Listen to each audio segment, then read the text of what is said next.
There is a cave in southern France. Right now, as you are listening to this, it is completely dark inside. The air is cool, 55 degrees maybe, the kind of cold that makes you pull your sleeves down over your hands. The stone floor is uneven. If you walked across it barefoot, you would feel every ridge, every dip where water once pooled and dried 10,000 times. 40,000 years ago, someone stood exactly where you might stand today. They were barefoot. Their feet were cold. The wind outside made a low sound, the way wind does when it moves through narrow openings. Like the earth itself is breathing. And this person, this human being whose name we will never know, stood at the entrance of that cave and watched the sky turn from blue to violet to black. They were afraid of the dark, just like you might be. But here is the thing. Here is the part that should keep you up at night.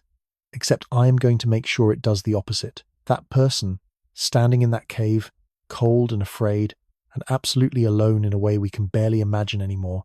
They were not living in the Stone Age. They were not primitive.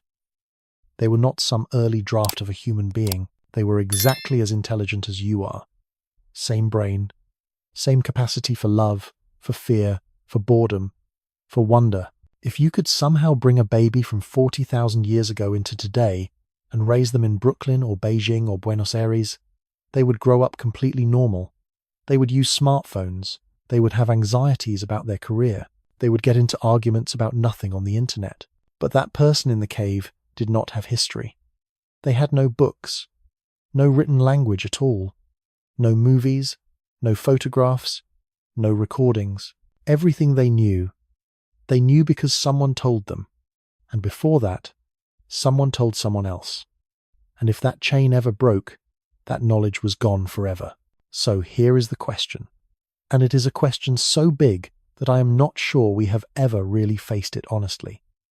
What did human beings do for 290,000 years before they started writing things down? Because that is how long we have been here. Humans, people like you and me, have been walking around on this planet for roughly 300,000 years, and for 290,000 of those years, we did not write a single word. Not one. No names. No dates. No record of who loved who, or who was brave, or what anyone said right before they died. 98% of human existence happened before history even began. Let that settle in for a second. Almost everything we have ever done as a species is completely forgotten. We do not know their stories. We do not know their jokes. We do not know what kept them up at night, or what made them cry, or what they whispered to their children when they were scared. But they were not just surviving. That is the part we get wrong. We imagine them as these grim, exhausted people, barely scraping by, just trying not to get eaten. But they had art. They had music. They buried their dead with flowers. They made jewelry. They told stories by firelight that were so good, so important, that people remembered them and passed them on for 10,000 years. They were not waiting for civilization to start. They were already living full, complicated, emotional lives. They fell in love. They got their hearts broken. They had best friends and annoying neighbors. They had inside jokes. They knew what it felt like to watch the sun come up after a sleepless night and feel relieved that they made it through. They were people. Fully, completely, undeniably people. Just like you. And tonight, we are going to try to remember what they forgot to write down. Not the facts, not the dates, or the names, or the places, but the feelings, the things that made them human, the things that still make us human, even though we have changed everything else. Because I think, if we are being honest, we are still trying to figure out the same things they were. How to feel safe, how to not be alone, how to make sense of the dark, how to rest. Hi, it is me, Mr. H. If you are new here, welcome. If you have been here before, welcome back. I am really glad you are here, whichever one you are. Now, if you are using this to fall asleep, perfect. That is exactly what this is for. So maybe take a second, turn your screen brightness down, or just flip your phone over and let it play. You do not need to watch anything. You do not need to do anything. You can just listen, and if you fall asleep halfway through, honestly, that is a success. That means I did my job. If you are still awake, though, maybe drop a comment and tell me where you are right now and what time it is. I love knowing that there are people all over the world listening to this at 3 a.m, or on a night shift, or on a long drive, or just because they need something gentle to think about instead of everything else. It makes me feel less alone, and maybe it will make you feel less alone too. All right, let's keep going. We are not here to learn history tonight. History is what got written down. We are here for the other thing, the thing that came before. The time when humans were just as smart, just as creative, just as afraid and hopeful and weird as we are now, but they had no way to tell us about it. Except they did leave us something. Not words, but traces, handprints on cave walls, graves with flowers, tiny flutes carved from bird bones, a single bead, polished smooth, found in the dust of a place where someone once lived. And if we look closely enough, if we are quiet enough, we can almost hear them. Not their voices, but their feelings. The same feelings we have, the same fears, the same hopes, the same need to be seen, to be remembered, to matter. So tonight, we are going to sit with them. We are going to imagine what it was like. Not because it will teach us anything practical, but because I think we need to remember that we come from people who survived the dark, over and over again, without knowing if the sun would even come back up, and it always did. And they kept going. And so did their children, and their children's children, all the way down to you. You are the result of 290,000 years of people who were tired and scared and did not have answers, but who got up anyway. You come from a long line of people who had no idea what they were doing, and who did it anyway.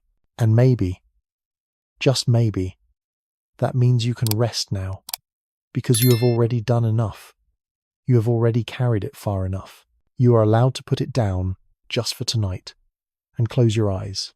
But first, let's go back before history, back to the cave, back to the fire, back to the very first fear. Imagine this. You are standing at the mouth of a cave. It is late afternoon. The sun is still up, but it is sinking fast, the way it does in winter. And you can feel it, that shift, that change in the air when the warmth starts pulling away from the world. You have been out all day, walking, looking for food, watching the horizon for animals, for danger, for anything that might help you survive another 24 hours. Your feet hurt. You are hungry. You are always a little bit hungry, but right now, what you feel most is that creeping awareness that the light is leaving. And when the light leaves, the fear comes. We do not think about this anymore. Most of us do not. Anyway, because we have lights. We have so many lights. We have street lights and headlights and phones that glow in the dark and buildings that are lit up all night long like we are trying to prove something to the sky. But for most of human history, night was not an inconvenience. It was a threat. It was a predator. It was the time when you could not see what was coming for you. And things were coming. Always. Lions, hyenas, wolves, bears. Animals that saw better in the dark than you did. Animals that knew you were soft and slow and afraid. And the only thing standing between you and them was fire. But here's the thing we forget. Fire was not always there. Someone had to figure it out. And before they figured it out, before they learned how to make it or keep it or carry it with them, they had to live without it. Try to imagine that. Try to imagine a night with no fire, not camping, not a power outage where you still have a flashlight in the drawer. I mean nothing. Complete darkness. The kind of darkness where you cannot see your hand in front of your face, where every sound is a threat, where you have to huddle together with other people just to feel like maybe, possibly, you might make it until morning. That was normal. For thousands and thousands of years, that was just what night was. And then one day, lightning struck a tree, and the tree burned, and someone, some brave or curious or desperate person, got close enough to feel the heat, close enough to see the light push back the dark, and they realized something that would change everything. Fire could be kept. We do not know who did this first. We will never know. But I think about them a lot. I think about how scared they must have been. Because fire was dangerous. Fire killed. Fire destroyed entire forests. It was not something you were supposed to touch. It was not something you were supposed to control. But someone did it anyway. Someone took a burning branch from a lightning-struck tree and brought it back to the cave. And they fed it. They kept it alive. They watched it all night, probably. Terrified that it would go out. Terrified that it would spread. Terrified of what it meant that they now had this wild, impossible thing in their hands.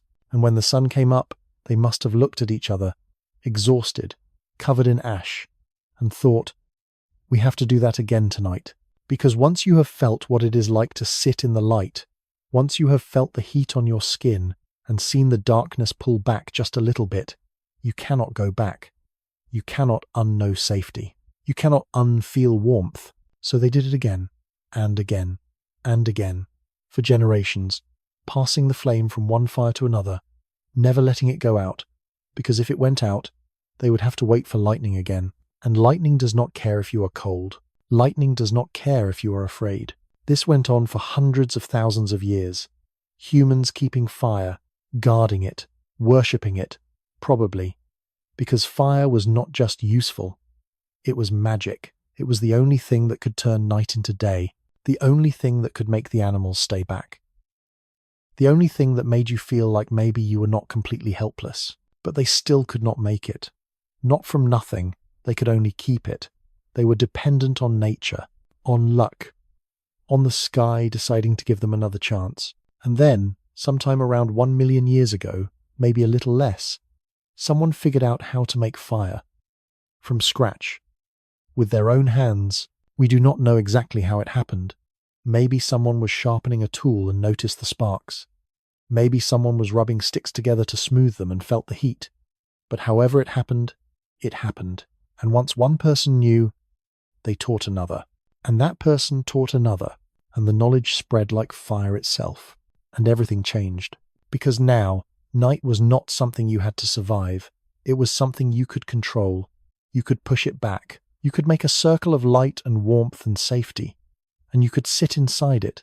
And you could breathe. But here is what I think we miss. Here is the part that does not make it into the history books. Because history books are not really about feelings. Fire did not just give them light. It gave them faces. Think about that. Before fire, when it got dark, you could not see the people you loved. You could hear them. You could reach out and touch them. But you could not see their expressions. You could not see if they were scared or calm or sad or trying to be brave for you. But when you sit around a fire, you see faces. You see eyes reflecting the light. You see mouths moving when people talk. You see hands gesturing. You see each other, and I think that mattered. I think it mattered more than we understand. Because humans are social animals. We are not built to be alone. We are built to be seen, to be known, to look into someone else's face and recognize something familiar there. The campfire was the first living room. It was the first place where people gathered, not just to survive, but to be together, to tell stories, to sing, to laugh, to argue about nothing, to just exist in each other's presence and feel a little bit less alone. And every time you sit around a fire today, every time you feel that pull toward the flames, that almost hypnotic need to just stare into the light and zone out, you are feeling what they felt. That ancient comfort, that deep old knowledge that fire means safety, that fire means home, because fire was the first thing we ever controlled. The first time we took something from nature and made it ours. The first time we said, no, we are not just going to accept the dark. We are going to fight it, and we have been fighting it ever since. With candles and lanterns and electric lights and screens that glow in our faces all night long, we have gotten very good at it. We have pushed the darkness so far back that most of us have never experienced real night. Real, complete, absolute darkness. But our bodies remember. Our brains remember. That is why we are afraid of the dark. Even now. Even when we know, rationally, that there is nothing there. That is why children cry for a nightlight. That is why we leave the bathroom light on when we go to bed in a strange place. That is why we feel safer when there is a light somewhere, anywhere, just visible in the distance.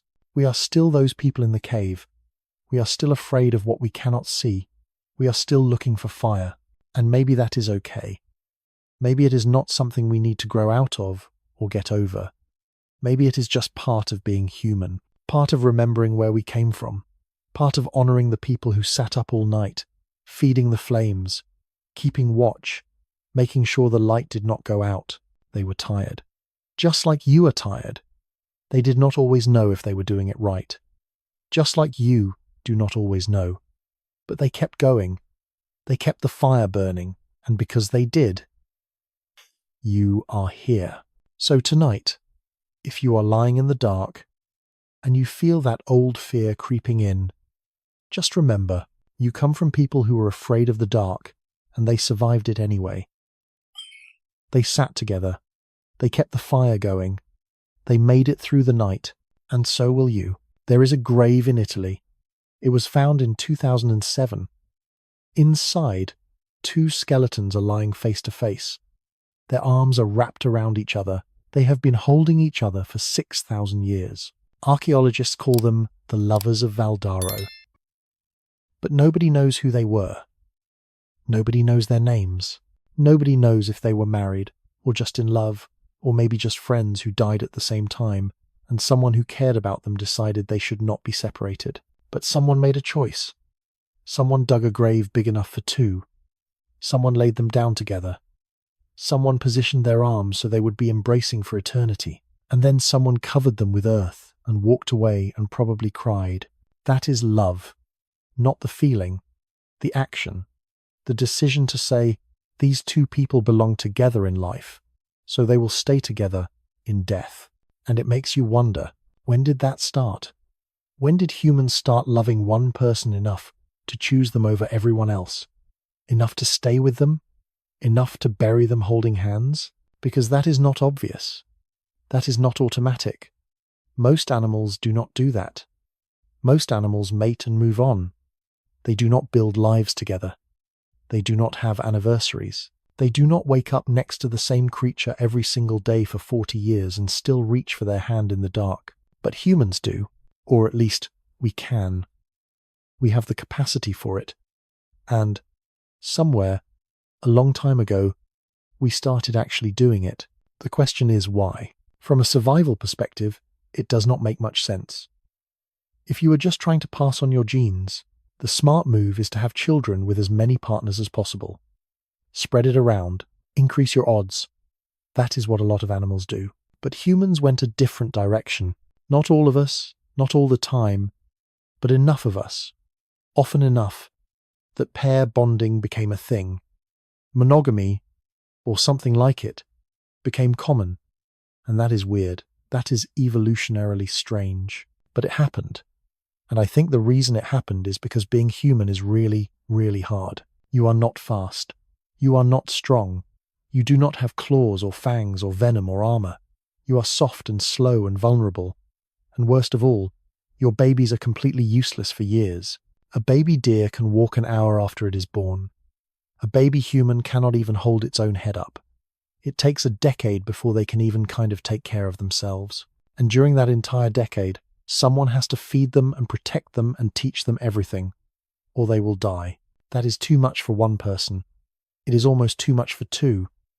2 people can stay sane, or at least sane-ish, while raising a completely dependent tiny human who screams all night and does not understand why you cannot just let them eat dirt.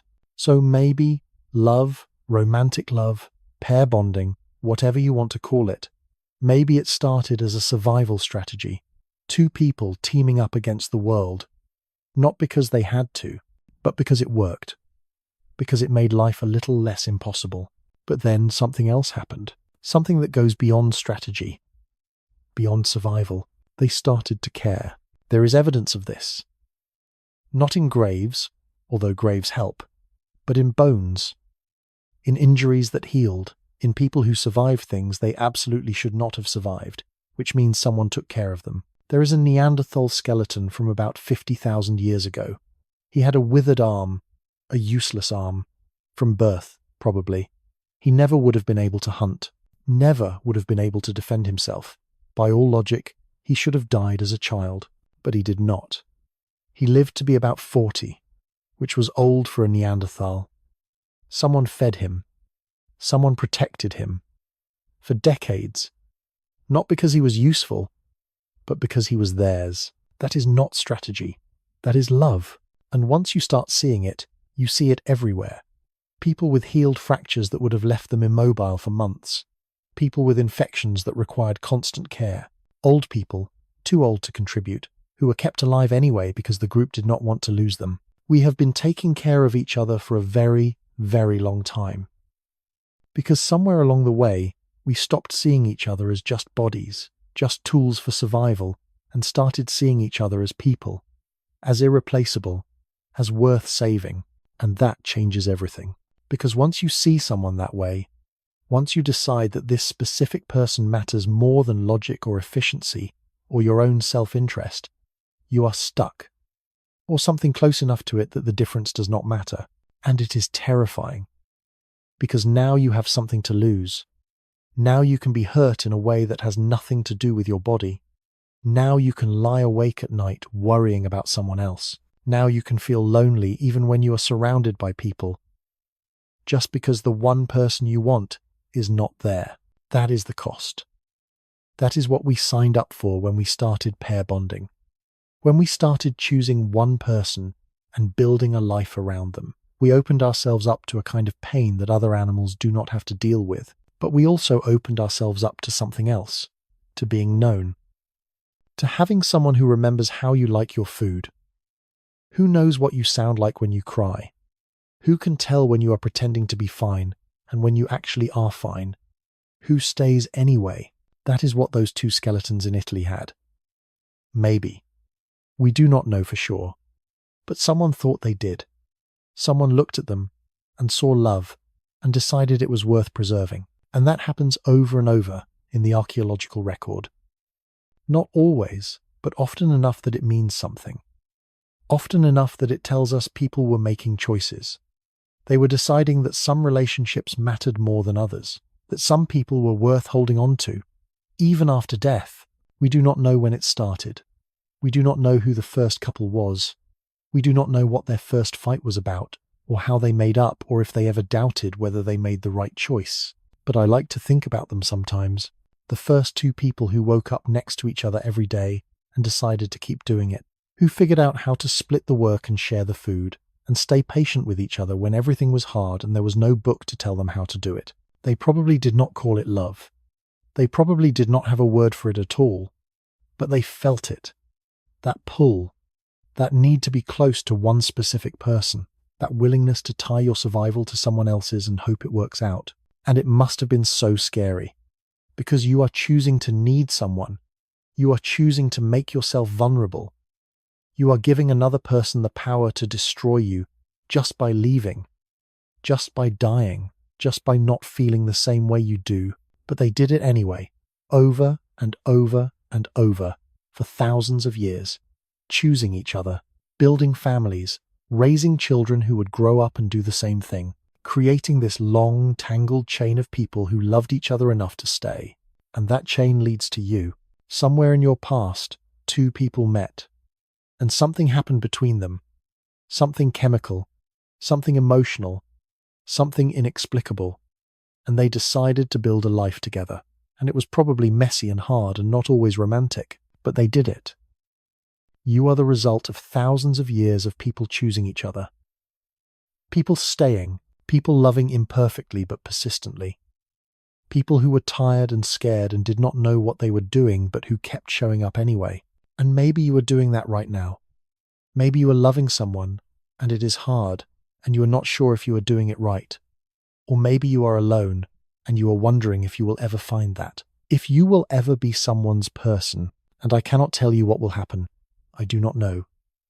It has always required faith. It has always meant choosing someone, even when you do not have guarantees. But here is what I can tell you.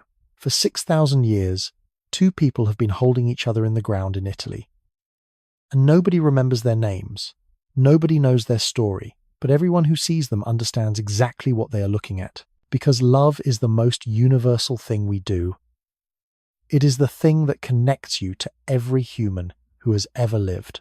The thing that makes you part of the story. And maybe that is enough. Maybe that is all it ever needed to be. Before we go any further, I just want to say, if you are still awake, that is okay.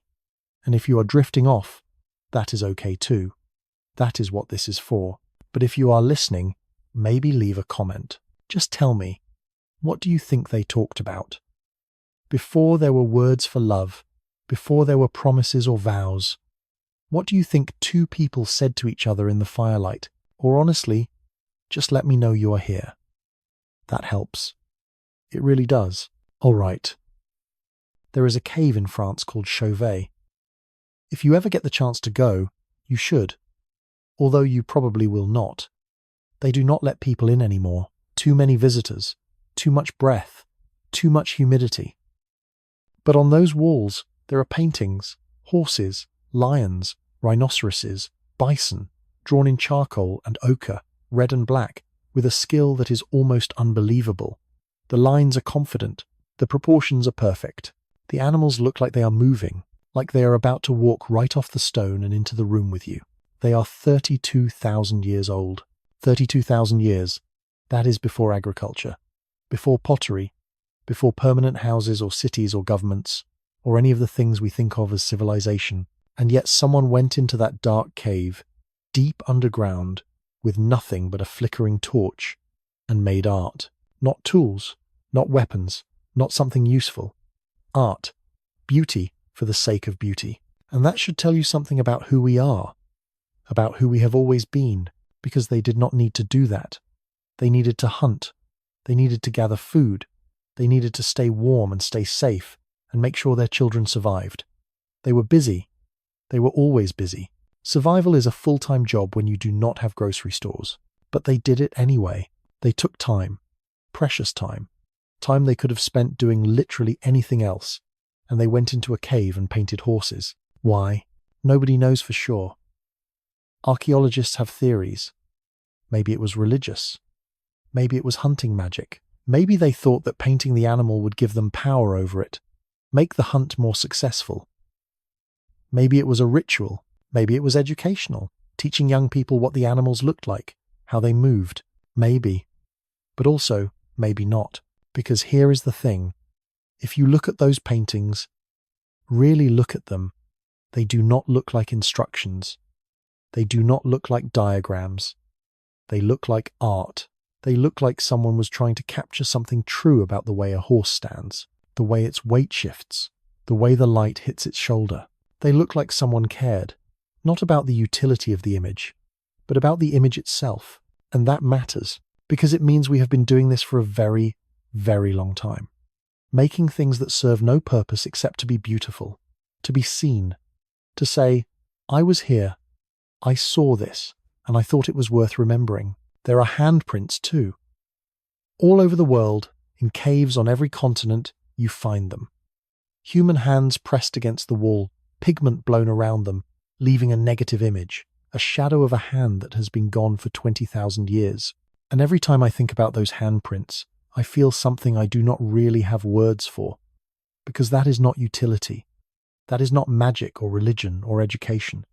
That is just someone saying, I exist. I am here. I am real. They did not write their name. They could not. But they left their hand.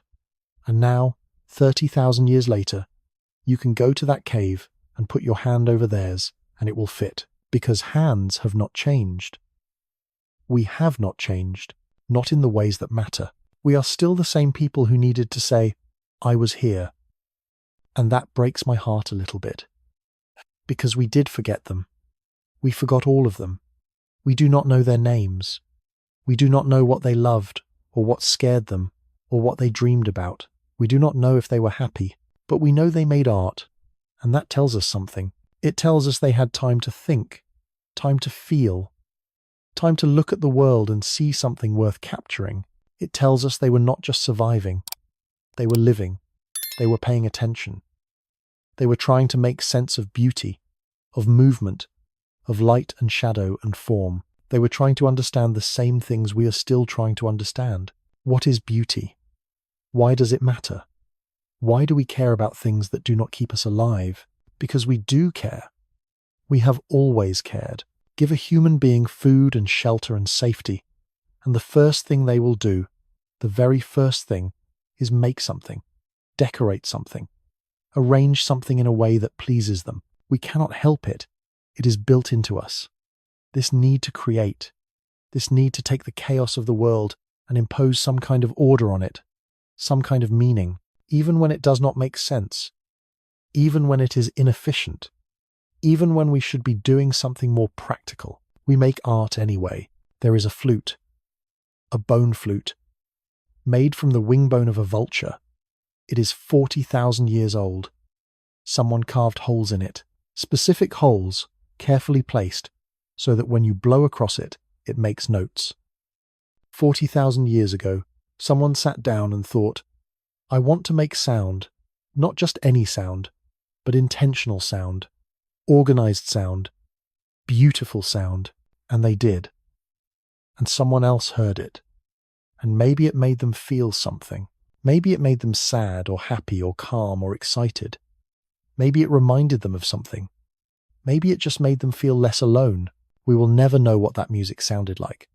We can try to play the flute, and people have, but we do not know the songs. We do not know the context. We do not know what it meant to them, but we know it mattered, because they kept making them. Flutes have been found all over the world. Drums, rattles, instruments made from whatever was available. Bone, wood, shells, hollow reeds. We have been making music since before we have been writing. Since before we had words, probably. Because music does not need words. Music is older than language. You can hum to a baby and they will calm down. You can sing in a language someone does not speak and they will still feel it. They will still understand, on some level, what you are trying to say. Because music is not about information. It is about emotion. It is about saying, I feel this, and maybe you feel it too, and maybe that means we are not so different after all. And art does the same thing. It bridges the gap between people, between minds. It takes something internal, something private, some feeling or idea or observation, and makes it external, makes it shareable. That is magic. That is actual magic.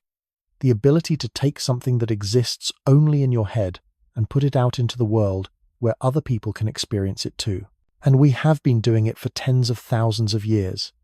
Longer, probably, because paint does not last forever. Music does not leave fossils. Most art disappears. Most beauty is temporary. But the need to make it is permanent. The need to create is as old as humanity itself. Maybe older. Maybe it is what made us human in the first place, because animals do not make art. Not like this. Not intentionally. Not for its own sake. A bird will build a beautiful nest, but only to attract a mate. A bower bird will decorate its bower, but only for reproduction. It is functional. It is strategic. But a human will paint a horse on a cave wall that nobody will ever see. A human will carve a flute and play it alone in the dark. A human will arrange stones in a pattern just because it looks right. We make beauty even when no one is watching, even when it serves no purpose, even when it does not help us survive. And I think that is because beauty is how we survive. Not physically, but emotionally, spiritually. Beauty is how we make life bearable, how we make it worth living, because life is hard.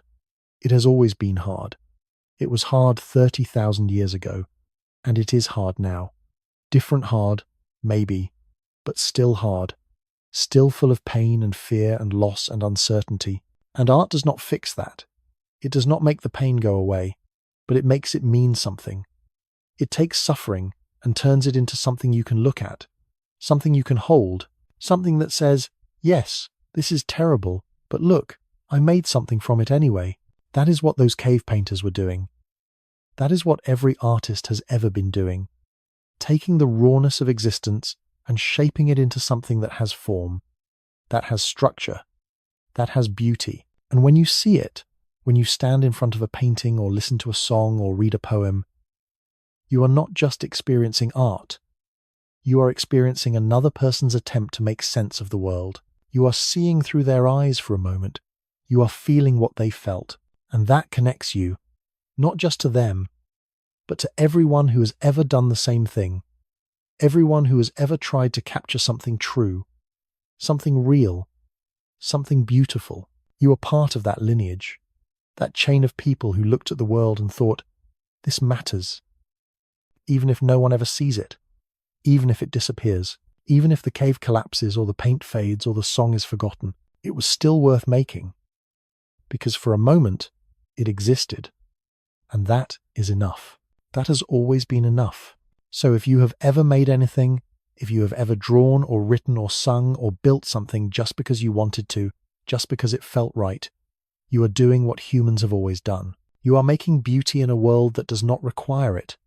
And that is maybe the most human thing there is. That is maybe the whole point. There is a place in Iraq called Shanidar Cave. In the 1950s, archaeologists were digging there, and they found something that changed the way we think about Neanderthals. About humanity itself, really. They found a burial. A Neanderthal man, about 40 years old, laid carefully in a shallow grave. But that was not the remarkable part.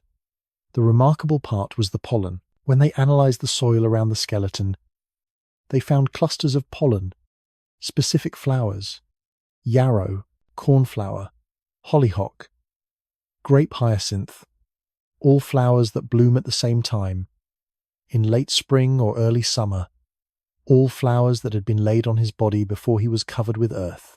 Someone buried him with flowers. 60,000 years ago.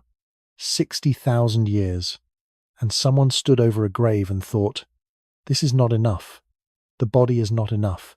He needs something else. Something beautiful. Something that says he mattered. So they picked flowers. They probably walked out into the meadow, into the sunlight, and gathered them carefully. They brought them back to the cave, and they placed them on his chest, around his head, tucked them beside him, making him beautiful one last time, and then they buried him, and then they walked away. That is grief. That is what grief looks like, when you strip away everything else, when you do not have words for it, when you do not have religion to explain it, or therapy to process it, or any framework at all for what you are feeling. Just the raw, unbearable fact that someone you loved is gone, and you cannot fix it, and you cannot undo it. We do not know who he was, we do not know his name or what he did or how he died, but we know someone loved him. We know because of the flowers, because you do not bury a stranger with flowers. You do not take that kind of care with someone who does not matter to you. Grief is love with nowhere to go. That is all it is. It is all the things you still want to say and do and give, except the person is not there to receive it anymore. You make the grave beautiful. You do something, anything, because doing nothing feels impossible. And humans have been doing this for a very, very long time. The first burials we know of are over 100,000 years old. Maybe older. It is hard to say for sure, because not every burial leaves clear evidence. Sometimes a body is just placed in the ground with nothing else. No grave goods. Just the body. But even that is significant. Because you do not have to bury the dead. Most animals do not. Most animals just leave the body where it falls. Nature takes care of it. Scavengers, decomposition, the slow recycling of matter back into the earth. But humans do not do that. We cannot do that, even when it is hard, even when the ground is frozen, or the digging is difficult, or we are exhausted and grieving and barely holding it together. We still dig the grave. We still lay them down, carefully. We still cover them up. Why? On a practical level, it makes some sense. So you move it away from where you are living. You put it underground where it is out of sight and out of mind. But that is not what is happening here, because if it was just about disposal, you would not be so careful. You would not position the body. You would not include objects. You would not spend hours, days, sometimes, preparing the grave. You would just get rid of it and move on. But we do not move on. We never have. We bury our dead with intention, with care, with objects they loved or might need or that remind us of them. We mark the graves. We visit them. We talk to them sometimes, even though we know they cannot hear us. We do all of this because we cannot accept that they are just gone, that they were here, fully alive, a person with thoughts and feelings and a face we knew, and now they are not. Now they are just a body, just matter, just absence, and something in us rebels against that. Something in us says, no, that is not all they were. They were more than that. They mattered more than that. So we make the grave. We make it intentional. We turn death into ritual, into ceremony, into something that has meaning. Even if we are not sure what the meaning is, there is a burial site in Israel, 28,000 years old, a woman and a child buried together. The woman is holding the child. Her arm is around them, protective, the way you hold a child when they are scared, when they cannot sleep, when they need to know you are there. They have been holding each other for 28,000 years, and I do not know how to think about that without feeling something huge and painful and beautiful all at once. Because someone did that. Someone positioned them that way. Someone made sure the mother was still protecting the child, even in death. Maybe they died together. Maybe the child died first, and the mother could not go on. Maybe the mother died, and someone knew the child could not survive without her. We do not know, but someone knew they belonged together. Someone understood that separating them would be wrong, that they needed to stay together, wherever they were going, whatever happened next. That is not survival instinct. That is not practicality. That is love. And it is grief. And it is this desperate, achingly human need to believe that death is not the end of connection, that the people we love do not just disappear. We see this over and over in ancient burials. People buried with their possessions, their tools, their jewelry, their weapons, things they used in life, placed beside them as if they might need them later. And for a long time, archaeologists thought this was evidence of belief in an afterlife, that ancient people thought the dead were going on a journey and would need supplies. And maybe that is true. Maybe they did believe that. But I think it is also simpler than that. I think it is just about not being able to let go. You spent your whole life watching someone use that necklace, that knife, that bowl. It was theirs. It was part of who they were. And now they are dead and the object is still here and it feels wrong. It feels like the object should go with them, like separating them would be one loss too many. So you bury it. You give it back to them, not because you think they will literally use it in some other realm, but because you cannot stand to look at it anymore. Because every time you see it, you remember them. And the remembering hurts too much.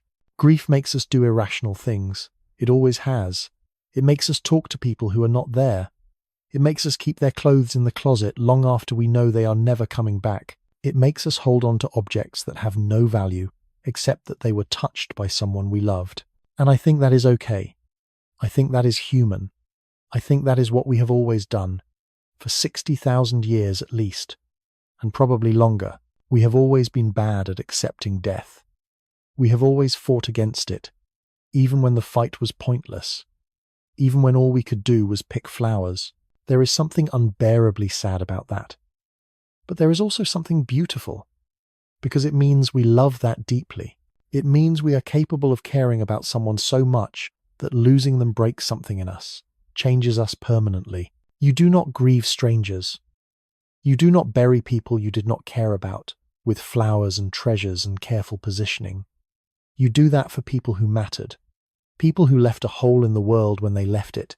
And the fact that we have been doing this for so long, that every culture in every part of the world has rituals for death, has ways of honoring the dead, has places where we put the people we have lost, it tells you something. It tells you that love is stronger than logic, that emotion overrides practicality, that we would rather do something that makes no sense than do nothing at all, because doing nothing feels like erasing them, like saying they did not matter, like letting them disappear completely, and we cannot do that. We have never been able to do that. So we dig the grave. We say the words, if we have words. We place the objects. We scatter the flowers. We stand there in the sun or the rain or the snow, and we feel everything all at once. The love and the loss and the unfairness of it, and the knowledge that we have to go back to living now. We have to walk away from this grave and keep going. And somehow, humans have always done that. We have buried the people we love and then gotten up the next morning and found a reason to keep living.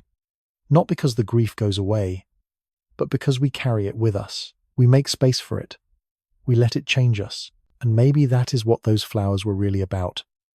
Not about the person who died, but about the people left behind.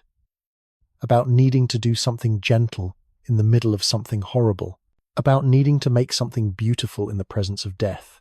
About saying, this is unbearable. But look, that Neanderthal man in Shanidar Cave, he has been gone for 60,000 years. Everyone who knew him is gone. Everyone who loved him is gone. The world he lived in does not exist anymore, but the flowers are still there. Or the memory of them, the pollen traces, the evidence of care, and that is what survives. Not the person, but the fact that someone loved them enough to grieve, to do something pointless and beautiful and human, to pick flowers. Close your eyes for a second. If you are trying to fall asleep, you probably already have them closed. But either way, just listen. Listen to the sound of your own breathing. In and out. In and out. There is a rhythm to it. A pattern. Without thinking about it, your body is making music. Now listen to your heartbeat. If you are very quiet, if you pay attention, you can feel it. Steady, constant. A drum that has been playing since before you were born. That is music too. The first music you ever heard. Before you heard your mother's voice. Before you heard anything from the outside world. You heard rhythm. You heard pulse. You heard the steady, repetitive beat of being alive. And maybe that is where it started. Not with instruments, not with songs, but with the body. With the realization that existence itself has a rhythm. That life is not random noise. It is pattern. It is repetition. It is beat and breath and the spaces in between. Someone figured that out. A long time ago, someone noticed that when you walk, your feet hit the ground in a pattern. Thump, thump, thump. And if two people walk together, their steps can line up. They can sync. They can create something that is more than just walking. Something that feels coordinated, intentional, together. That is music. Before melody, before harmony, before anyone sang a single note, there was rhythm. There was the simple fact of bodies moving in time with each other. And once you notice that, once you feel what it is like to be in sync with another person, you cannot unfeel it. You cannot go back to thinking of yourself as separate, because rhythm connects you. It makes you part of something larger than yourself. There is a reason humans have always gathered in groups to make rhythmic noise. Drumming, clapping, stomping, chanting. Every culture does it. Every culture has always done it, because rhythm does something to us. It changes our brain chemistry. It syncs our heartbeats. It makes us feel, for a moment, like we are one organism instead of many. And maybe that mattered. Maybe it mattered a lot. But together, if we can coordinate, if we can move as a group, we become a force. And rhythm is how you coordinate. Rhythm is how you get 50 people to do the same thing at the same time. To row a boat, to lift a stone, to march, to hunt, to work. But it is more than that. It has to be. Because we do not just use rhythm when we are working. We use it when we are celebrating, when we are mourning, when we are scared, when we are trying to fall asleep. We use it because it makes us feel something. Something we do not have words for. Something older than words. There is a flute. I mentioned it earlier. 40,000 years old. Made from a vulture's wing bone. Someone carved it. Someone shaped it. Someone sat there with a piece of sharp stone and carefully, patiently made holes in exactly the right places so that when you blow across it, it makes notes, not just sound. Notes, intentional pitches, music. Why would they do that? Why would someone who is just trying to survive, who is cold and hungry and surrounded by predators, why would they spend hours making a flute? Because they needed it. Not for survival, not in the practical sense, but in the deeper sense. In the sense that humans do not just need food and water and shelter. We need beauty. We need meaning. We need something that makes us feel less alone. And music does that. Music has always done that. You can play a song for someone who does not speak your language and they will understand it. Maybe not the words, if there are words, but the feeling, the emotion behind it. They will know if it is sad or happy or angry or longing. They will feel it in their body. Because music is not intellectual, it is not conceptual. It does not go through the part of your brain that analyzes and categorizes and makes sense of things. It goes straight to the part that feels, the part that is older, the part that existed before we had language, before we had logic, before we had any way to explain what we were experiencing. Music is the language of that part. The part that does not have words, the part that just is. And I think that is why we made it. Why we have always made it. Because we needed a way to express things that could not be expressed any other way. Things that were too big or too complex or too personal to fit into any other form. There is evidence that we sang before we spoke, that melody came before language, that the first communication between humans was not words, but sounds. Humming, cooing, the kind of noises you make to a baby, and babies respond to that. Every baby, everywhere, responds to music. You can sing to a baby and they will calm down. They will stop crying. They will look at you with those wide, serious eyes and listen. They do not understand the words. They do not even understand that words exist, but they understand the melody. They understand the rhythm. They understand that you are trying to communicate something, that you are reaching for them, that you are saying, I am here. You are not alone. That might be what all music is, really. A way of saying, you are not alone. A way of reaching across the space between people and touching, even when you cannot actually touch. Even when you are separated by distance or time or death or any of the 1,000 things that keep us apart, music bridges that gap. There is a type of singing called lullabies. Every culture has them. And if you listen to lullabies from all over the world, from completely different cultures that have never had contact with each other, they sound similar. They have the same qualities: slow, repetitive, gentle, descending melodies, soft dynamics. Why? How is it possible that people on opposite sides of the planet, with completely different languages and customs and histories, all came up with basically the same type of song? Because it works. Because something about that particular combination of rhythm and melody and tone calms the human nervous system. It tells the body, you are safe. You can rest. And we have known that for a very, very long time. Longer than we have known almost anything else. Because before we had medicine or science or any understanding of how the body works, we had this. We had the knowledge that if you hum to a child in a certain way, they will fall asleep. That is powerful. That is magic, in the real sense. Maybe the first lullaby was not even intentional. Maybe it was just a mother, exhausted, holding a baby who would not stop crying, and she started humming, not because she thought it would help, but because she needed something to do. Some way to stay sane, some way to keep herself calm so she did not lose it completely, and the baby heard it. The steady rhythm of her breath, the repetition of the melody, and something in their tiny, overloaded nervous system said, oh, okay, this is safe, this is familiar, this is the same rhythm I heard before I was born, and they relaxed, and they slept, and the mother realized, this works, and she did it again the next night, and she taught it to someone else, and it spread, and 10,000 years later, we are still doing it. We are still humming to babies. We are still singing them to sleep because it still works. Because the human body has not changed. Because we still respond to rhythm and melody and the sound of another person's voice saying, without words, I am here. You are safe. You can rest now. That is what music is for. That is what it has always been for. Not entertainment, not distraction, but connection, comfort, the feeling of being held. Even when no one is holding you, you can be completely alone and put on a song, and suddenly you are not alone anymore because someone made that song. Someone felt something and turned it into sound and sent it out into the world.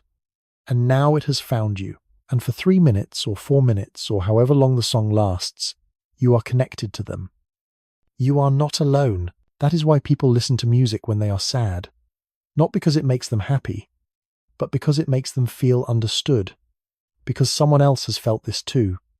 Someone else has survived it. And they made something beautiful from it. And that means maybe you can too. Music does not fix anything. It does not solve problems.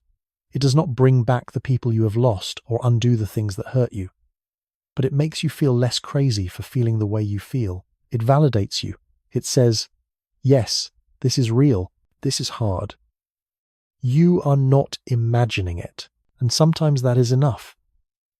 Sometimes just knowing that you are not alone in what you are feeling is enough to keep you going. We have been doing this for 40,000 years, probably longer, probably much longer. But sound does not fossilize. Music does not leave bones. So we do not know for sure when it started. But it started. And it never stopped. Every generation has made music. Every culture has made music. Music is one of the universal human behaviors. Like language. Like art.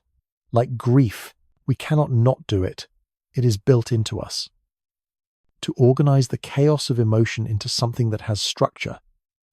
That has form, that can be shared. And when you listen to music tonight, when you are lying in the dark and trying to sleep, and there is a song playing somewhere in the background, you are doing what humans have always done. You are using rhythm to calm yourself. You are using melody to feel less alone. You are letting someone else's voice, someone else's emotion, someone else's carefully constructed pattern of sound reach across time and space and say to you, I understand. I have been there.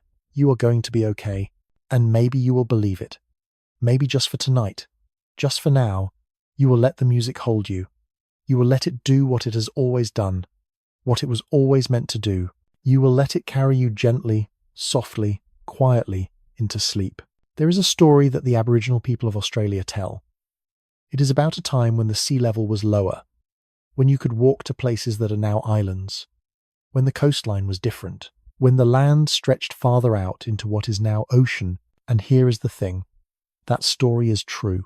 Scientists have confirmed it. 10,000 years ago, maybe 12,000, the sea level was lower, much lower. There was more land.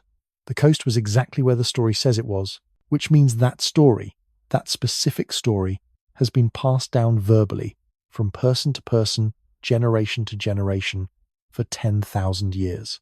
10,000 years. Without writing, without recording, just people telling other people, parents telling children, elders telling the young, over and over and over, for 10,000 years. And the story survived. The details survived. The accuracy survived. That should be impossible. That should not work, because humans forget things. We misremember. We change details. We add things. We leave things out. Every time a story gets retold, it shifts a little bit. It bends. It becomes something slightly different. And yet, this story stayed true. How? Because it mattered. Because the people telling it knew it mattered. Because it was not just a story. It was knowledge. It was memory. It was proof that their ancestors had been there, had seen it, had lived it, and they could not let it be forgotten. That is what oral tradition is. It is not just entertainment. It is not just something to do around the fire at night, although it is that too. A way of storing information across time without writing, without books, without anything external to the human mind, just memory, just repetition, just the commitment to remember. And humans are really, really good at it, better than we give ourselves credit for, because we think of memory as this fragile, unreliable thing. We think we forget everything. We think the past is always slipping away from us, but that is not quite true. We forget the things that do not matter, the things that are not important, the things that have no emotion attached to them, but the things that matter, the things that are tied to survival, to identity, to understanding who we are and where we come from, those things stick. Those things get encoded deeply. Those things become part of us. And when you tell those stories over and over, when you make them into ritual, into ceremony, into something that gets repeated at specific times in specific ways, they become almost impossible to forget, because they are not just in one person's head. They are in everyone's head. The whole community knows them. If one person forgets, 10 other people remember. If one person changes a detail, 10 other people correct it. The story becomes bigger than any individual. It becomes collective. It becomes culture. And that is how you preserve information for 10,000 years, not by writing it down, but by making it so important, so central to who you are, that forgetting it would be like forgetting your own name. Every culture has done this.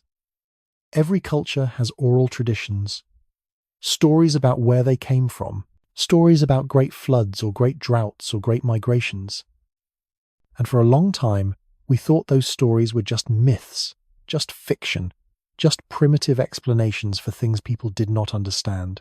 But more and more, we are finding out that a lot of those stories are based on real events, real things that happened, real memories that have been passed down for so long that they have turned into legend. There are stories about volcanoes that erupted 7,000 years ago, stories about floods that match up with geological evidence of actual floods, stories about animals that went extinct, that we know were real because we have found their bones, the stories remembered. When everything else was gone, when the people who experienced it were dead, when the physical evidence had eroded away, the stories remembered. Because that is what stories do. Not perfectly, not with perfect accuracy, but well enough, close enough, true enough, and maybe perfect accuracy is not even the point. Maybe the point is not to preserve every detail, but to preserve the meaning, the lesson, the thing that matters. Because stories are not just about information, they are about connection, about continuity, about linking the past to the present to the future, about saying, this happened to us, this is who we are, this is what we know. When you sit around a fire and someone tells you a story, you are not just hearing words, you are participating in something ancient, something that humans have been doing since before we had writing, since before we had civilization, since before we had anything except each other and our voices and our memories. You are being trusted with something. You are being given a piece of the past and asked to carry it forward, to remember it, to tell it to someone else someday. That is a huge responsibility. And I think people understood that. I think the people who told these stories, who memorized them, who spent years learning them word for word, I think they understood that they were not just entertainers. They were historians. They were librarians. They were the keepers of everything their people knew.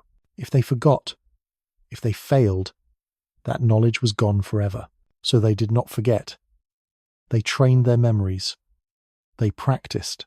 They repeated the stories over and over until they were perfect. Until they could tell them in their sleep. Until the stories were as much a part of them as their own heartbeat. And then they taught them to the next generation. For thousands of years, there is something beautiful about that. Something that makes me feel connected to the past in a way that history books do not. Because history books are about facts, about dates and names and events. They are external. They are objective.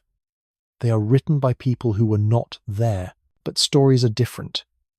Stories are told by people who were there, or by people who learned them from people who were there, or who learned them from people who learned them from people who were there. There is a direct line, an unbroken chain of human voices reaching back through time. And when you hear one of those stories, you are hearing an echo of something real, something that mattered enough to survive, something that people fought to remember. That moves me. That matters to me, because it means the past is not really gone. It is still here, still alive, still being told, still finding new ears to hear it. And maybe that is what stories have always been for. Not just to preserve information, but to keep the dead alive, to make sure that the people who came before us are not forgotten, that their experiences, their knowledge, their lives still mean something. Because every story is about someone, even if that someone is fictional, even if they never existed. The story exists because someone imagined them, to give them a life, even if it is only a life made of words.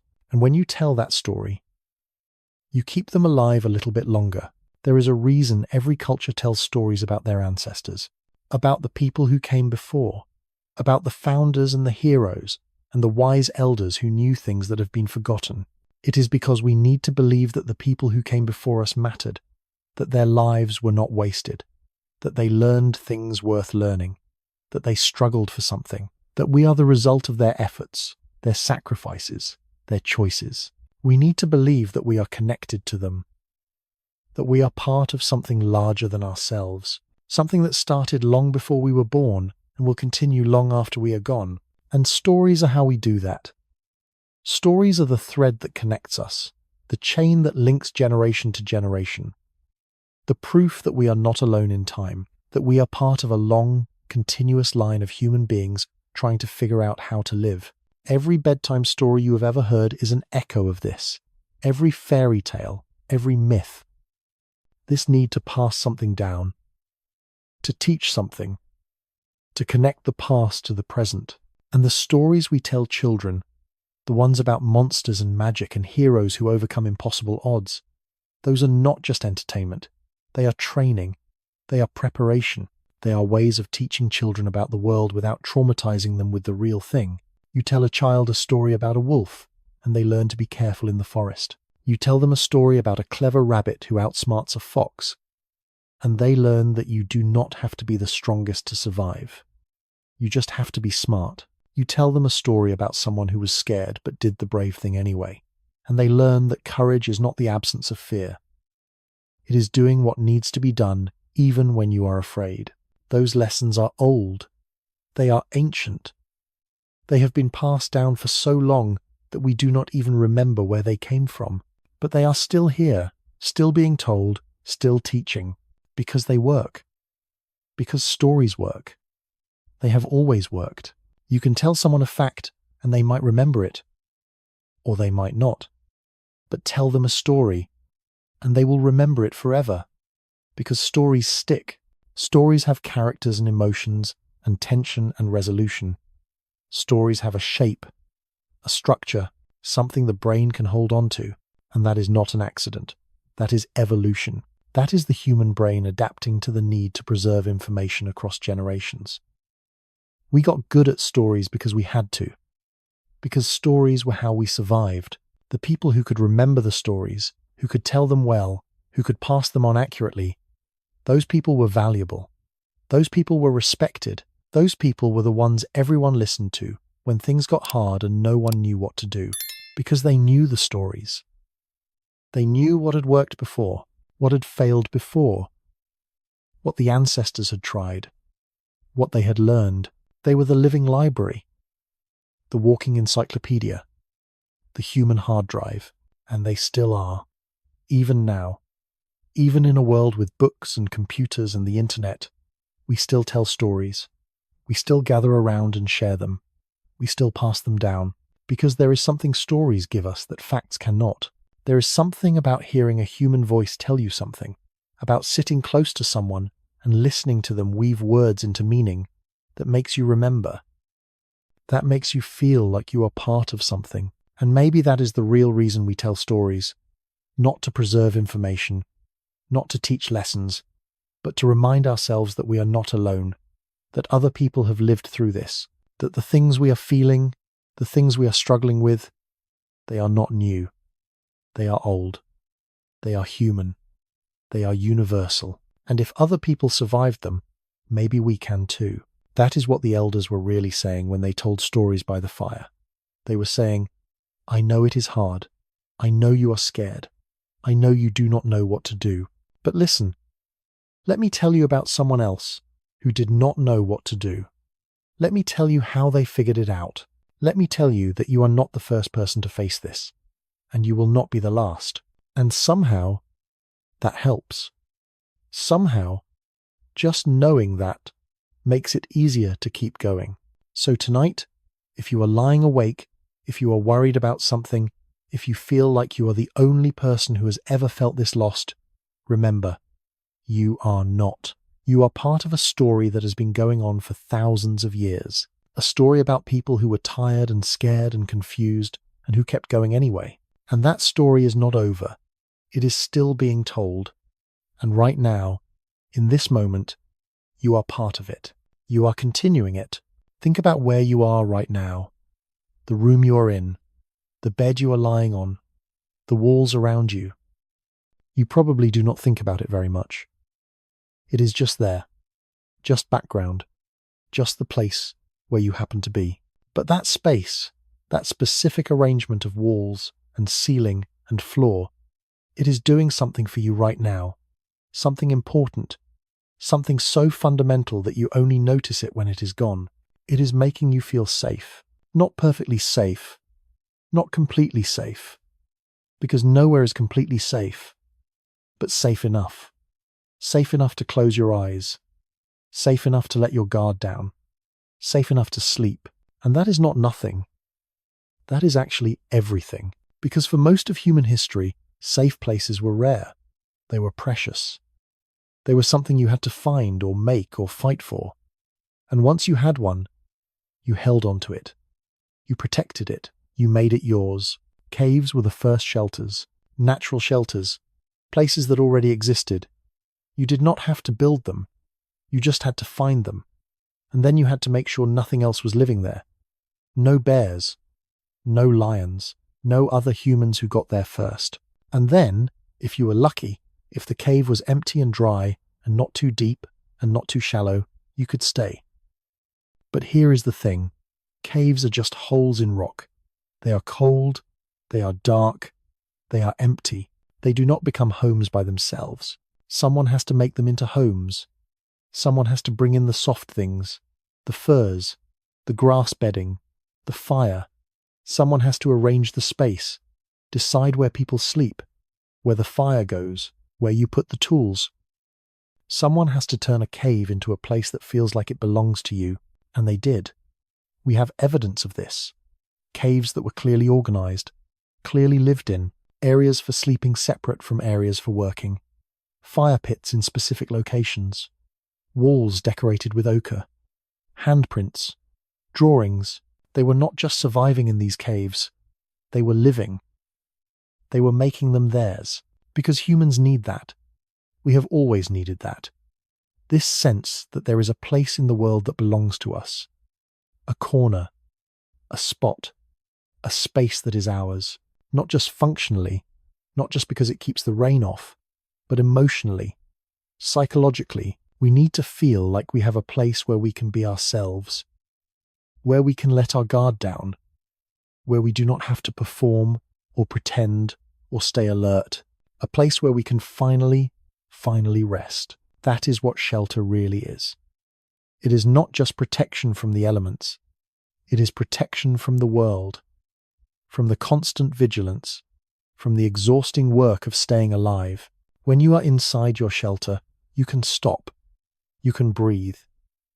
And I think that matters more than we realize. I think that need, that deep need for a safe space, is one of the most fundamental human needs. Right up there with food and water and sleep. You can see it in children. Give a child a big house with a dozen rooms and they will still build a fort. They will still pile up cushions and drape blankets over chairs and create a tiny, enclosed space that is theirs, that no one else can enter without permission. They are doing what humans have always done, creating safety, creating boundaries, creating a space where they have control, because the world is big and scary and overwhelming, and you are small, where you decide what happens. Adults do this too. We just do it differently. We decorate. We arrange furniture. We pick colors and textures and objects that make us feel a certain way. We create an environment that reflects who we are, or who we want to be. We are still making the cave ours. We are still saying, this space is mine. This is where I belong. And that impulse, that need, it goes back tens of thousands of years. Hundreds of thousands, probably. Because humans have always been vulnerable. We have always needed protection, and shelter is the most basic form of protection there is. But it is more than that. It is also identity. It is also memory. Because your shelter is where you keep your things, your tools, your treasures, the objects that matter to you, and those objects, over time, part of who you are. There is a cave in Spain. Inside, they found a collection of objects, crystals, fossils, unusual shells, things that had no practical purpose, things that were just beautiful or interesting or strange. Someone collected them, someone found them and carried them back to the cave and kept them. For years, maybe. A personal collection, a tiny museum, a way of saying, these things matter to me. I want to keep them close. And that feels so human, so familiar, because we all do that. We all keep things that have no practical value, things that just mean something to us, things that remind us of a moment or a person or a feeling. We keep them in our homes, in our safe spaces, where we can look at them and touch them and remember. That is what shelter gives us. Not just safety, but the ability to accumulate, to build a life, to surround ourselves with the evidence of our existence. Without shelter, you have to carry everything with you. You have to travel light. You cannot afford to keep things just because they are beautiful, just because they matter. But with shelter, you can stop. You can put things down.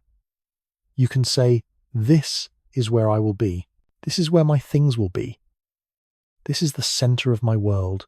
And once you have that, once you have established that this place is yours, something changes. You are not just wandering anymore. You are not just surviving day to day. You have roots. You have a base. You have somewhere to return to. You have a home. And home is not just a place. It is a feeling. It is the feeling of being where you belong, of being safe enough to be yourself, of being surrounded by the things and people that matter to you. Every human who has ever lived has wanted that feeling. And the ones who found it, who made a space that felt like home, they were the lucky ones. Not because the space was fancy or comfortable, but because they had that feeling, that knowledge that there was a place in the world where they could rest. Where you are right now, that space you are in, it is your cave, your shelter, your safe place. It might not be perfect. It might not be everything you want it to be, but it is yours. And right now, in this moment, it is keeping you safe. The walls are holding back the world. The roof is keeping out the sky. The door is closed and locked, and nothing can get to you here. Nothing can hurt you. You are doing what humans have always done. You have found a space. You have made it yours. You have filled it with your things and your presence and your life. And now you are lying there, in the dark or the dim light, and you are letting yourself relax. You are letting your body unclench. You are trusting that this space will protect you while you sleep. That is an ancient trust. That is the same trust that people had 40,000 years ago when they lay down in their caves and closed their eyes and hoped they would wake up in the morning. And they did. And you will too, because you are safe. Right now, in this moment, you are safe. The world is still out there. All the problems and worries and responsibilities, they are all still waiting. But they are outside, and you are inside. And for now, that is enough. You have done what your ancestors did. You have found shelter. You have created a safe space. You have given yourself permission to stop, to rest, to let go. And that is all you need to do tonight. Just be here. Just be safe. Just let the walls hold you, and the darkness cover you, and the quietness surround you. You have carried yourself this far. You have survived another day. You have made it back to your shelter, to your safe place, to your home, and now you can rest. You deserve to rest. You have always deserved to rest, so rest. Let your body sink into the bed. Let your breathing slow. Let your thoughts drift. You are exactly where you need to be. You are safe. You are home. And that is enough. What did they dream about? The people in the caves. The ones who painted horses and buried their dead with flowers and sat around fires telling stories. When they closed their eyes at night, when they finally let themselves drift off, what did they see? We will never know. Dreams do not fossilize. They do not leave traces. They exist only in the mind of the person having them, and then they are gone. Forgotten. Lost to time. But they dreamed. We know that much, because dreaming is not optional. It is not something you choose to do. It is something your brain does automatically. Every night. Whether you want it to or not. REM sleep. Rapid eye movement. The stage of sleep where dreams happen, where your brain becomes as active as it is when you are awake, maybe more active. But your body is paralyzed so you do not act out what you are experiencing. Every mammal does this. Every bird. It is ancient. It is built into the structure of sleep itself. So they dreamed. The question is, what did those dreams mean to them? Because we have a framework for dreams now. We understand, more or less, that they are not real.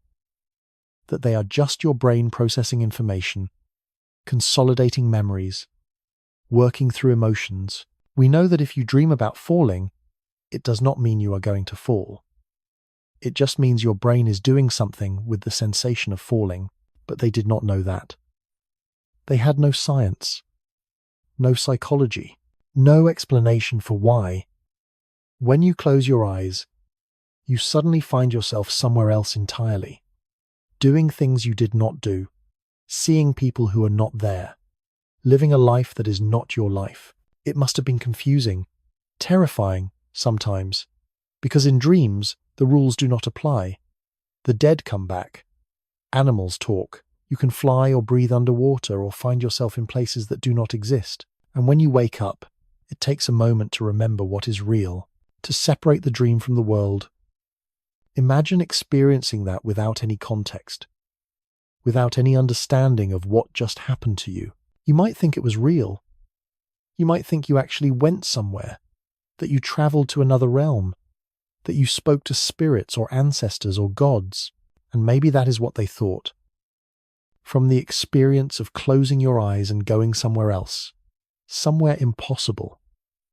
There are cave paintings that scholars think might be dreams, images that do not make sense in the waking world, animals with too many legs, shapes that are abstract, symbolic, impossible. Maybe those were not observations. Maybe those were visions, things seen in sleep and then painted on stone so they would not be forgotten. Because if you dream something powerful enough, vivid enough, meaningful enough, you want to remember it. You want to hold on to it. You want to make it real in some way. So you paint it. You carve it. You tell someone about it. You turn the dream into something solid, something external, something that exists outside your own mind, and then other people see it, and they dream their own dreams. The same animals, the same fears, the same hopes, and slowly, over generations, a shared dream language develops. Symbols that mean something. That is powerful.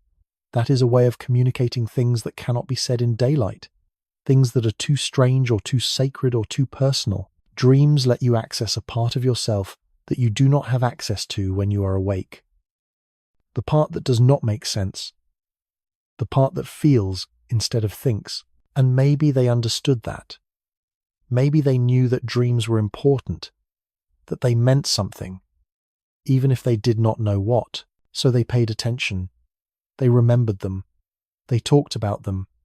They tried to interpret them. And maybe that is where storytelling really started.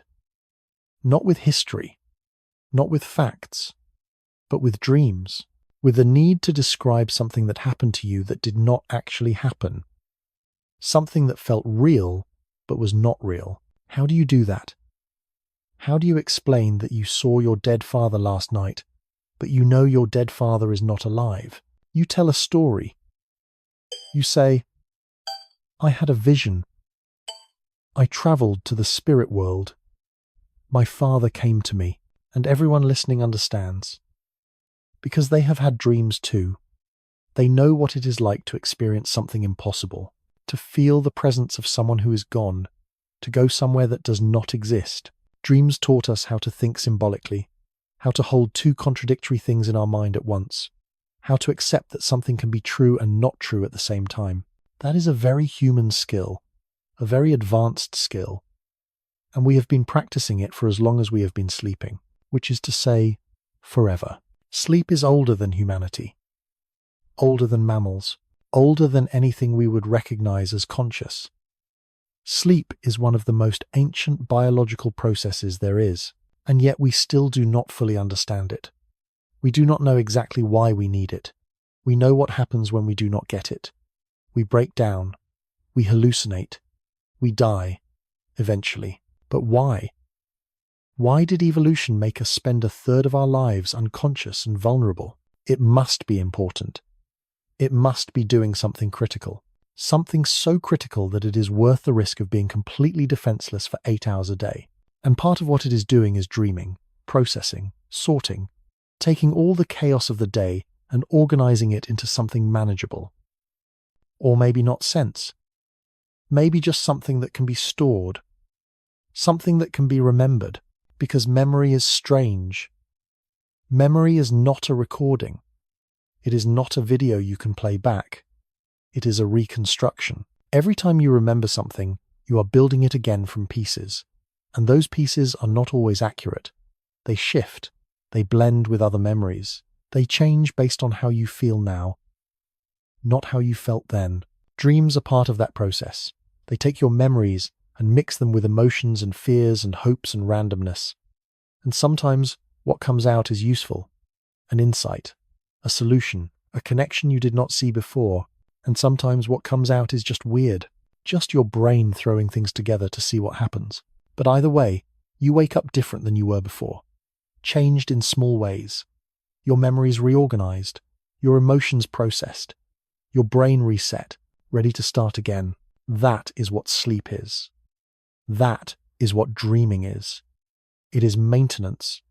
It is healing. It is the way your brain takes care of itself so you can keep going, and they knew that. The people in the caves, they knew sleep was necessary.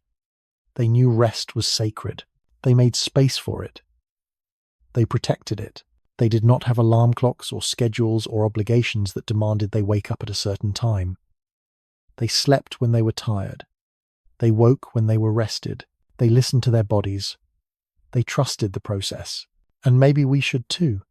Maybe we should remember that sleep is not a luxury. It is not something you can skip or shorten or compromise on without consequences. It is a need. A fundamental, ancient, unchangeable need. Your body wants to sleep right now. It wants to let go. It wants to drift into that strange, necessary place where you are not quite here and not quite gone, where you are somewhere else, somewhere only you can go, and that is okay. That is good. That is what you are supposed to do, so let it happen. Let your thoughts become strange. Let them drift and blend and stop making sense. Let yourself dream. They woke up. That is what they did. Every single day for 300,000 years, they opened their eyes. They saw light. They realized they had survived another night. And then they did it again. There was no alarm, no schedule, no place they had to be at a certain time. Just the sun, just the slow return of light, just their own body telling them it was time to wake up. And they did. They stretched. They looked around. They checked to see if everyone else was still there, still breathing, still alive. And then they began. Another day, another cycle, another turn of the same wheel they had been turning forever. Find food, stay warm, stay safe, Take care of each other. Survive until nightfall. Sleep. Wake up. Do it again. That was life. That was all of life. For thousands and thousands of generations. No progress, no advancement, no sense that tomorrow would be different from today. No belief that things were getting better or moving toward anything. Just the endless repetition of days, of seasons, of years. Winter came, winter left. Summer came, summer left. The animals migrated, the plants grew, the rain fell, the sun rose and set and rose again. And humans woke up each morning and did what needed to be done. There is something almost unbearable about that. The sheer repetition of it. The lack of change. The sameness. We are so used to progress now. To improvement. To the idea that we are moving forward, that we are building towards something. That our lives have an arc. A narrative. A point. But they did not have that. They just had the cycle. The rhythm. The knowledge that today would be like yesterday and tomorrow would be like today. And somehow, that was enough. Somehow, they kept going. They found reasons to wake up. Reasons to keep trying. Reasons to care. Maybe it was the people around them. Maybe it was the children who needed to be fed.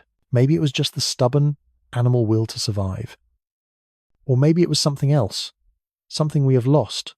The ability to find meaning in the repetition itself, in the simple fact of being alive, of waking up one more time, because there is something sacred about morning, about the return of light, about the proof that the world is still here, that you are still here. Every morning is a small resurrection, a small miracle.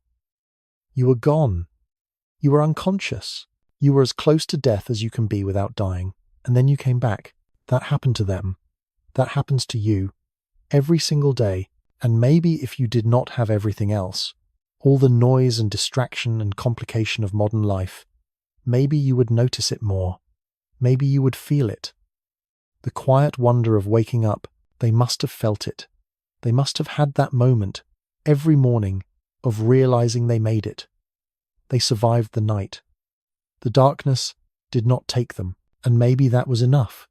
Maybe that was the whole point, not to achieve anything, not to build anything, not to progress, just to keep going, to keep waking up, to keep participating in the cycle, because the cycle is life, birth and death and everything in between, waking and sleeping, hunger and satisfaction, work and rest, pain and relief.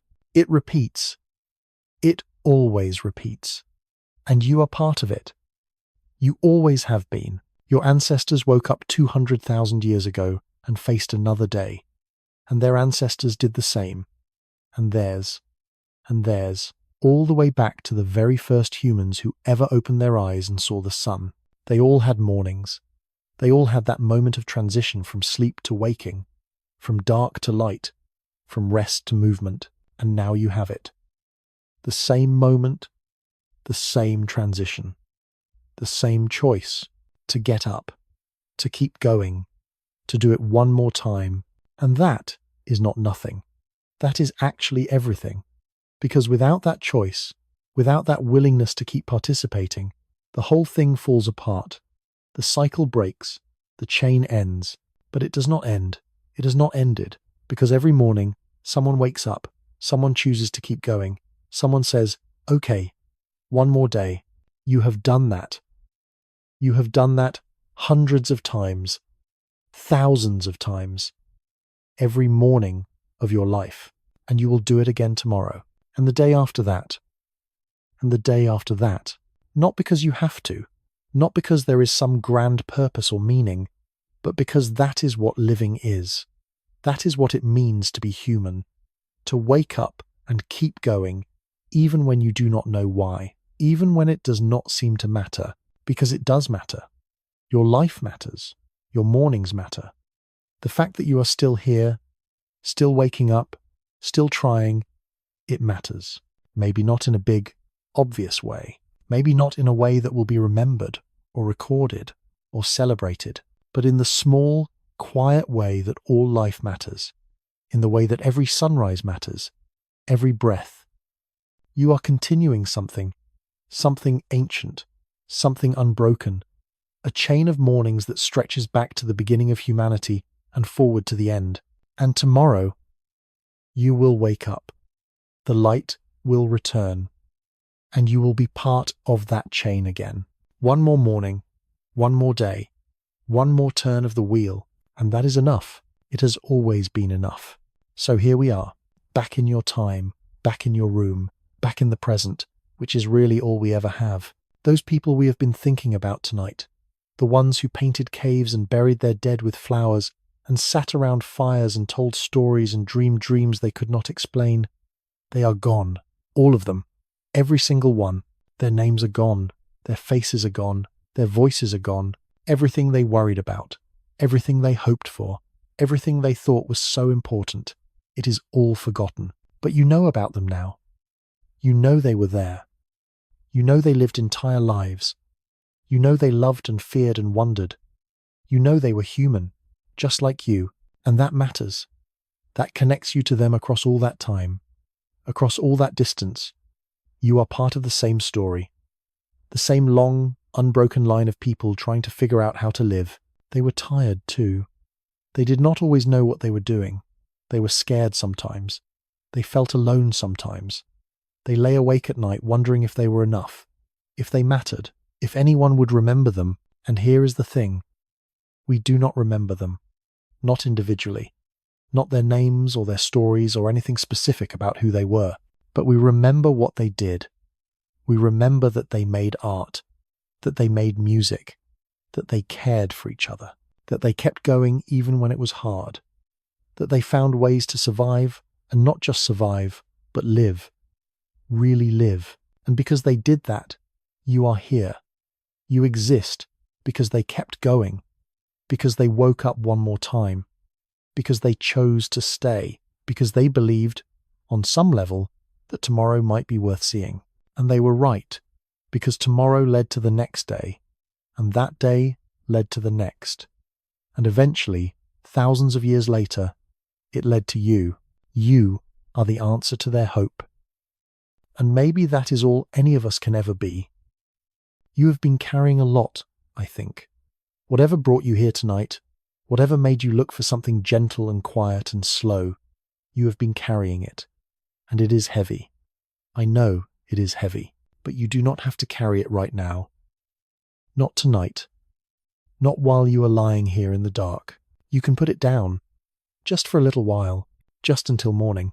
The world will still be there when you wake up. All the problems, all the responsibilities, all the things you have to do and figure out and fix. They will all still be there. But right now, they can wait. Right now, you can rest. Because you deserve to rest. You have always deserved to rest. You do not have to earn it. You do not have to prove anything. You just get to have it. Because you are human. And humans need rest. Those people in the caves, they understood that. They made space for rest. They protected it. They knew it was necessary. Sacred. Even. And you can do the same. You can give yourself permission to stop, to let go, to close your eyes and trust that you will be okay. You will be okay. You have survived every difficult day you have ever had. Every moment you thought you could not get through. Every night you thought you would never fall asleep. You survived all of it, and you will survive this too. Whatever you are facing, whatever is waiting for you tomorrow, you will face it. You will figure it out. You will keep going. But not right now. Right now, you rest. Let your breathing slow. Let your body sink deeper into wherever you are lying. Let your mind drift. Let the thoughts come and go without holding on to them. You are safe. You are exactly where you need to be. Sleep well. I will be here tomorrow night if you need me. Good night.